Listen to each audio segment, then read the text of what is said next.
Hi, ഒരു പുതിയ യാത്രാ പരമ്പരയിലേക്ക് സ്വാഗതം. കിഴക്കൻ യൂറോപ്പും പടിഞ്ഞാറൻ ഏഷ്യയും ഒത്തുചേരുന്ന സ്ഥലത്ത് കാസ്പിയൻ കടലിനോട് ചേർന്ന് കിടക്കുന്ന അസർബൈജാനിലേക്കാണ് എന്റെ ഈ യാത്ര. എന്റെ കൂടെ എപ്പോഴും യാത്ര ചെയ്യുന്ന ബാലുവിന്റെയും പ്രവീണിന്റെയും കൂടെയാണ് ഈ യാത്രയും. ദക്ഷിണേന്ത്യയിൽ നിന്ന് ബാക്കുവിലേക്ക് നേരിട്ട് വിമാനങ്ങളൊന്നുമില്ല. ഡൽഹിയിൽ നിന്നും മുംബൈയിൽ നിന്നും ആഴ്ചയിൽ 3 തവണ അസർബൈജാൻ എയർലൈൻസും ഡൽഹിയിൽ നിന്ന് ദിവസേന ഇൻഡിഗോ ഫ്ലൈറ്റുകളും മാത്രമേ നോൺ സ്റ്റോപ്പ് സർവീസ് നടത്തുന്നുള്ളൂ. എന്നിരുന്നാലും കേരളത്തിൽ നിന്ന് UAE, ഖത്തർ, കുവൈറ്റ് വഴി air Arabia, Qatar Airways, Kuwait airlines വഴി കണക്ഷൻ ഫ്ലൈറ്റുകൾ ലഭ്യമാണ്. ഞങ്ങൾ കൊച്ചിയിൽ നിന്ന് എയർ അറേബ്യയിൽ അബുദാബി വഴി അസർബൈജാൻ തലസ്ഥാനമായ ബാക്കുവിലേക്കാണ് യാത്ര ചെയ്യുന്നത്.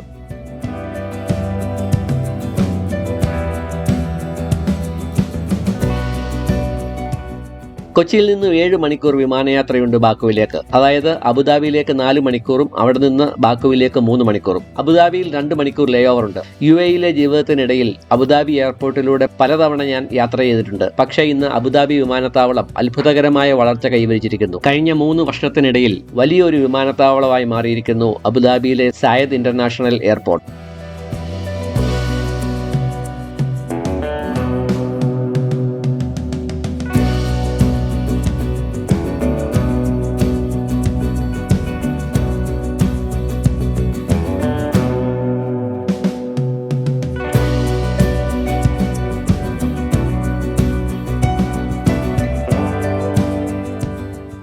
ഒരേ സമയമേഖലയായതിനാൽ അസർബൈജാനിന്റെയും UAEയുടെയും സമയം ഒന്നുതന്നെയാണ്. അസർബൈജാൻ സമയം ഇന്ത്യൻ സമയത്തിനേക്കാൾ 1.5 മണിക്കൂർ പുറകിലാണ്.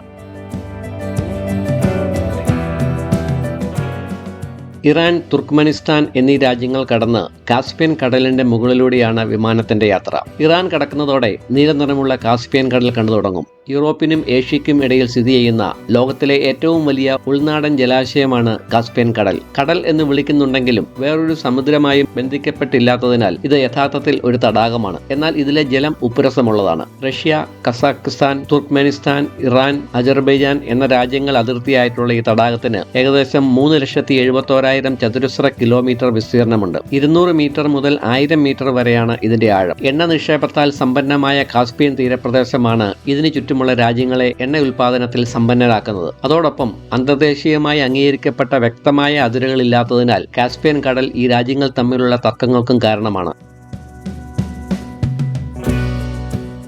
അസർബൈജാനെ സമീപിക്കുമ്പോൾ വിമാനത്തിന്റെ ജാലകത്തിൽ നിന്നുള്ള കാഴ്ചകൾ മാറി തുടങ്ങിയിരിക്കുന്നു. ബാക്കുവിന്റെ ആദ്യത്തെ ആകാശ കാഴ്ചകളാണിത്. ബാക്കു ഹൈദർ അലിവ് ഇന്റർനാഷണൽ എയർപോർട്ട് നഗരത്തിന് പുറത്തായി 25 കിലോമീറ്റർ ദൂരെയാണ് സ്ഥിതി ചെയ്യുന്നത്. ഞാൻ പ്രതീക്ഷിച്ചതിലും വലിയൊരു നഗരമാണ് ബാക്കു. താഴെ തിങ്ങി നിറഞ്ഞ കെട്ടിടങ്ങളുടെയും ദൂരെ കാസ്പിയൻ കടലിന്റെയും കാഴ്ച മനോഹരമാണ്. അസർബൈജാൻ തലസ്ഥാനമായ ബാക്കുവിലേക്കുള്ള പ്രധാന അന്താരാഷ്ട്ര കവാടമാണ് ഹൈദർ അലിയേവ് അന്താരാഷ്ട്ര വിമാനത്താവളം. അസർബൈജാനിന്റെ 3ാമത്തെ പ്രസിഡന്റായ ഹൈദർ അലിയേവിന്റെ പേരിലുള്ള ഇത് ഈ മേഖലയിലെ ഏറ്റവും ആധുനികവും തിരക്കേറിയതുമായ വിമാനത്താവളങ്ങളിൽ ഒന്നാണ്. ബാക്കു ഇന്റർനാഷണൽ എയർപോർട്ട് എന്നറിയപ്പെട്ടിരുന്ന യഥാർത്ഥ വിമാനത്താവളം 1974 തുറന്നത്. ടൂറിസം വികസിച്ചപ്പോൾ യാത്രക്കാരുടെ തിരക്ക് കുറയ്ക്കുന്നതിനായി 2000 ഇത് ഗണ്യമായി വികസിപ്പിച്ചു. 2004 അസർബൈജാന്റെ വികസനത്തിൽ നിർണായക പങ്കുവഹിച്ച മുൻ പ്രസിഡന്റിന്റെ ബഹുമാനാർത്ഥം വിമാനത്താവളത്തിന്റെ പേര് പുനർനാമകരണം ചെയ്യപ്പെട്ടു. ആഭ്യന്തര അന്തർദേശീയ വിമാനങ്ങൾ കൈകാര്യം ചെയ്യാൻ വിമാനത്താവളത്തിന് ഒരൊറ്റ ടെർമിനൽ മാത്രമേ ഉള്ളൂവെങ്കിലും യാത്രക്കാർക്ക് വൈവിധ്യമാർന്ന സേവനങ്ങൾ വാഗ്ദാനം ചെയ്യുന്ന എയർപോർട്ട് ആധുനികവും വിശാലവും സുസജ്ജവുമാണ്. എയർപോർട്ട് ലോഞ്ചുകൾ, ഡ്യൂട്ടി ഫ്രീ ഷോപ്പുകൾ, കഫേകൾ, സൗജന്യ വൈഫൈ എന്നിവ ഇവിടെ ലഭ്യമാണ്. ഇന്ത്യൻ പാസ്പോർട്ട് ഉടമകൾക്ക് താരതമ്യേന എളുപ്പമുള്ള വിസ പ്രക്രിയയാണ് അസർബൈജാൻ വാഗ്ദാനം ചെയ്യുന്നത്. ഈ വിസ ആണ് നമുക്ക് ഏറ്റവും സൗകര്യപ്രദമായ ഓപ്ഷൻ. സിംഗിൾ എൻട്രി ഈ വിസ സാധാരണയായി 30 ദിവസത്തേക്കാണ് കിട്ടുന്നത്. കൂടുതൽ കാലം താമസിക്കാൻ താല്പര്യമുണ്ടെങ്കിൽ അസർബൈജാനി എംബസി അല്ലെങ്കിൽ കോൺസുലേറ്റ് വഴി സ്റ്റിക്കർ വിസയ്ക്ക് അപേക്ഷിക്കാം. ഈ വിസ പോർട്ടലിൽ ആവശ്യമുള്ള വിവരങ്ങൾ നൽകിയാൽ വിസ 3 മുതൽ 5 ദിവസത്തിനുള്ളിൽ ലഭിക്കും. ബാങ്ക് സ്റ്റേറ്റ്മെന്റുകൾ ഒന്നും തന്നെ ആവശ്യമില്ല. വിസ ഫീസ് ആയ ഏകദേശം 2500 രൂപ ക്രെഡിറ്റ് കാർഡുകൾ ഉപയോഗിച്ച് അടയ്ക്കാം.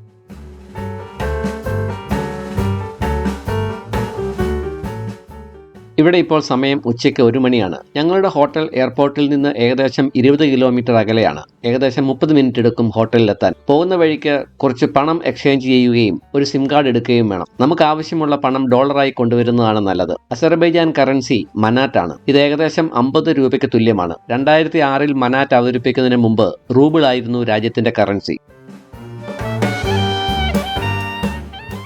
കിഴക്കൻ യൂറോപ്പിന്റെയും പശ്ചിമേഷ്യയുടെയും ഒരു നാൽക്കവലയാണ് അസർബൈജാൻ.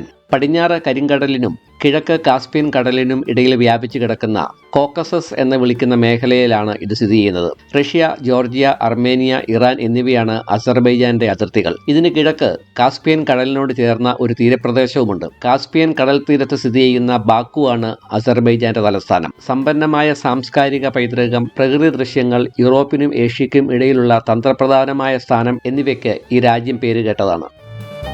ശിലായുഗം എന്നറിയപ്പെടുന്ന പാലിയോലിത്തിക് കാലഘട്ടം മുതൽ അസർബൈജാനിൽ ജനവാസമുണ്ടായിരുന്നു എന്നാണ് വിവിധ സ്ഥലങ്ങളിൽ നിന്നും കണ്ടെത്തിയിട്ടുള്ള ആദ്യകാല മനുഷ്യവാസ സ്ഥലങ്ങൾ തെളിയിക്കുന്നത്. ഇറാനിയൻ രാജ്യമായിരുന്ന മീഡിയൻ, പേർഷ്യൻ സാമ്രാജ്യങ്ങൾ ഉൾപ്പെടെ നിരവധി പുരാതന സാമ്രാജ്യങ്ങളുടെ ഭാഗമായിരുന്നു ഇത്. അസർബൈജാൻ എന്ന പേര് BC 4-ാം നൂറ്റാണ്ടിൽ ഉണ്ടായിരുന്ന ഒരു പേർഷ്യൻ പ്രവിശ്യയായിരുന്ന അട്രോപെറ്റീൻ എന്നതിൽ നിന്നാണ് വന്നത്. ഈ പ്രദേശം പിന്നീട് സെൽജുക്, മംഗോളിയൻ സാമ്രാജ്യങ്ങളുടെ ഭാഗമായി തീരുകയും അവരുടെ സംസ്കാരത്തെയും വാസ്തുവിദ്യയെയും കൂട്ടിച്ചേർക്കുകയും ചെയ്തു. കിഴക്കിനെയും പടിഞ്ഞാറിനെയും ബന്ധിപ്പിക്കുന്ന സിൽക്ക് റോഡിലെ ഒരു പ്രധാന വ്യാപാര കേന്ദ്രം കൂടിയായിരുന്നു അസർബൈജാൻ. 19-ാം നൂറ്റാണ്ടിൽ റഷ്യയും പേർഷ്യയുമായുള്ള യുദ്ധങ്ങൾക്ക് ശേഷം ഇത് റഷ്യൻ സാമ്രാജ്യത്തോട് കൂട്ടിച്ചേർക്കപ്പെട്ടു. 1917-ൽ റഷ്യൻ സാമ്രാജ്യത്തിന്റെ തകർച്ചയെ തുടർന്ന് 1918-ൽ അസർബൈജാൻ സ്വാതന്ത്ര്യം പ്രഖ്യാപിച്ചെങ്കിലും 1920-ൽ രാജ്യം സോവിയറ്റ് യൂണിയന്റെ ഭാഗമായി തീർന്നു. സോവിയറ്റ് കാലഘട്ടം രാജ്യത്തിന്റെ സമ്പദ് വ്യവസ്ഥയിലും സമൂഹത്തിലും കാര്യമായ സ്വാധീനം ചെലുത്തി. സോവിയറ്റ് യൂണിയന്റെ പിരിച്ചുവിടലിന് ശേഷം 1991 ഓഗസ്റ്റിൽ അസർബൈജാൻ സ്വാതന്ത്ര്യം വീണ്ടെടുക്കുകയും അതിനുശേഷം വളർന്നു വരുന്ന സമ്പദ് വ്യവസ്ഥയുള്ള ഒരു പരമാധികാര രാഷ്ട്രമായി വികസിക്കുകയും ചെയ്തു.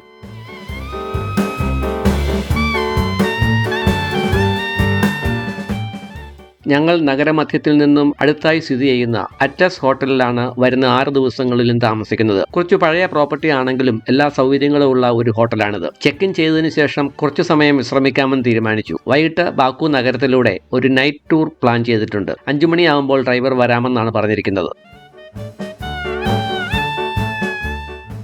5 മണിക്ക് മുമ്പ് തന്നെ ഞങ്ങൾ തയ്യാറായി ഹോട്ടലിന് വെളിയിൽ വന്നു. ഇതാണ് ഞങ്ങളുടെ ഹോട്ടൽ സ്ഥിതി ചെയ്യുന്ന തെരുവ്. ഇതിലെ നടന്നപ്പോൾ എന്റെ ദുബായിലെ ജീവിതം ഞാൻ ഓർത്തുപോയി. ഞാൻ താമസിച്ചിരുന്ന ഷാർജയിലെ അബുഷഗര എന്ന സ്ഥലത്തോട് ഈ പ്രദേശത്തിന് വളരെ സാമ്യമുള്ളതായി തോന്നി. നിരനിരയായി പണിതിരിക്കുന്ന കെട്ടിടങ്ങളും അവയ്ക്കിടയിലുള്ള പാർക്കിംഗ് ഏരിയകളും ഗൾഫ് നാടുകളിലെ നഗരപ്രാന്ത പ്രദേശങ്ങളെ അനുസ്മരിക്കപ്പെടുന്നവയാണ്. ബാക്കുവിന്റെ അടയാള ചിഹ്നമായ ഫ്ലെയിം ടവറുകൾ സ്ഥിതി ചെയ്യുന്ന മൈദാൻ ഹിൽ എന്നറിയപ്പെടുന്ന ഒരു കുന്നിൻ മുകളിലേക്കാണ് ഞങ്ങളുടെ യാത്ര. ഞങ്ങളുടെ ഹോട്ടലിൽ നിന്നും ഏകദേശം 8 കിലോമീറ്റർ അകലെയാണ് ഇത്. റോഡരികിൽ പ്രൗഢിയോടെ നിൽക്കുന്ന മിന്നുന്ന കെട്ടിടങ്ങൾ നിറഞ്ഞ ബാക്കുവിന്റെ രാത്രി കാഴ്ചയാണിത്. ലോകത്തുടനീളം 100-ൽ പരം ഹോട്ടലുകളുള്ള മാരിയറ്റ് ഗ്രൂപ്പിന്റെ ഭാഗമായ റിറ്റ്സ് കാൾട്ടൺ ഹോട്ടലാണിത്. ദുബായിലെ ബുർജ് അൽ അറബിനോട് സാമ്യമുള്ള ഈ ഹോട്ടൽ ആഡംബരമായ താമസ സൗകര്യങ്ങൾ, ഫൈൻ ഡൈനിങ്, ലോകോത്തര സ്പാകൾ എന്നിവയ്ക്ക് പേരുകേട്ടതാണ്. ഇതാണ് ബാക്കുവിന്റെ മറ്റൊരടയാളമായ ഹൈദരലീവ് കൾച്ചറൽ സെന്റർ. ഇത് ഞാൻ നാളെ സന്ദർശിക്കുന്നുണ്ട്. എന്റെ എല്ലാ വീഡിയോകളിലും ഈ മനോഹരമായ കെട്ടിടം നിങ്ങൾ കാണുന്നുണ്ടെങ്കിൽ അത്ഭുതപ്പെടേണ്ട. ബാക്കുവിൽ കൂടി യാത്ര ചെയ്യുന്നവർ തീർച്ചയായും ഇതിന് മുമ്പിൽ കൂടി യാത്ര ചെയ്തിരിക്കും.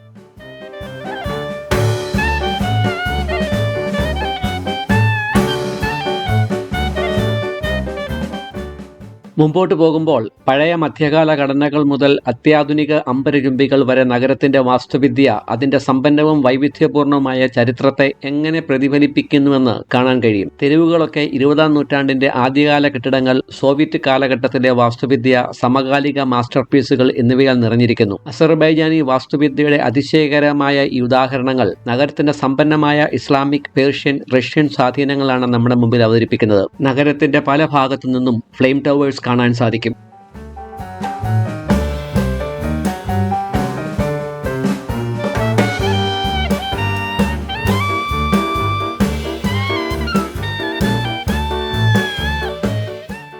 ബാക്കുവിന്റെ കിഴക്കു ഭാഗത്ത് നഗരത്തെയും കാസ്പിയൻ കടലിനെയും അഭിമുഖീകരിക്കുന്ന ഒരു തന്ത്രപ്രധാനമായ സ്ഥാനത്താണ് മൈദാൻ ഹിൽ സ്ഥിതി ചെയ്യുന്നത്. ഇവിടെ നിന്നും ബാക്കുവിന്റെ പൂർണ്ണമായ കാഴ്ച നമുക്ക് ലഭിക്കും. പൗരാണികതയുടെയും ആധുനികതയുടെയും ഒരു കൂടിച്ചേരൽ പ്രദാനം ചെയ്യുന്ന ബാക്കുവിന്റെ ആധുനിക സ്കൈലൈനും അതിന്റെ ഉയർന്ന കെട്ടിടങ്ങളും താഴെയുള്ള പുരാതന പഴയ നഗരവും ഇവിടെ നിന്നും നമുക്ക് കാണാൻ കഴിയും. നാളെ രാവിലെ ഞാൻ വീണ്ടും ഈ സ്ഥലം സന്ദർശിക്കുന്നുണ്ട്. അപ്പോൾ ഇവിടെയുള്ള ചരിത്രപരവും പ്രധാനപ്പെട്ടതുമായ എല്ലാ സ്ഥലങ്ങളും വിശദമായി കാണിച്ചു തരാം.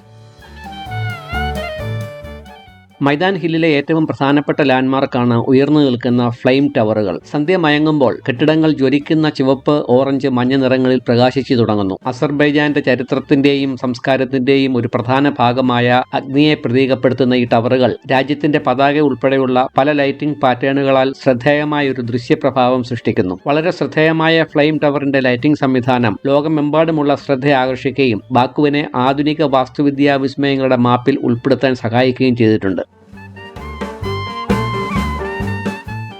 ഫ്ലെയിം ടവറുകൾക്ക് സമീപം സ്ഥിതി ചെയ്യുന്ന ശാന്തവും പ്രതീകാത്മകവുമായ ഘടനയാണ് രക്തസാക്ഷികളുടെ മസ്ജിദ്. 1996 പണി കഴിപ്പിച്ച ഈ പള്ളി വിവിധ സംഘട്ടനങ്ങളിൽ ജീവൻ ബലിയർപ്പിച്ച അസർബൈജാനി തുർക്കി രക്തസാക്ഷികളുടെ സ്മരണയ്ക്കായി സ്ഥാപിച്ച ഒന്നാണ്.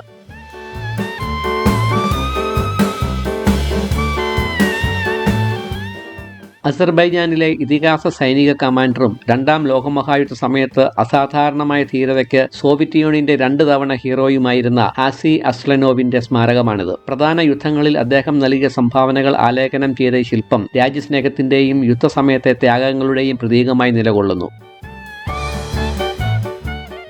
ഇവിടെ നിന്നാണ് രക്തസാക്ഷികളുടെ ഇടവഴി ആരംഭിക്കുന്നത്. രാജ്യത്തിന്റെ ചരിത്രത്തിലെ സുപ്രധാന സംഭവങ്ങളിൽ ജീവൻ ബലിയർപ്പിച്ച അസർബൈജാനി രക്തസാക്ഷികളുടെ സ്മരണയ്ക്കായി സമർപ്പിച്ചിരിക്കുന്ന ഒരു സ്മാരക സ്ഥലമാണിത്. ഇപ്പോൾ പ്രകാശം കുറവായതുകൊണ്ട് പകൽ സമയത്ത് ഇവിടെ സന്ദർശിക്കുന്നതാണ് നല്ലത്.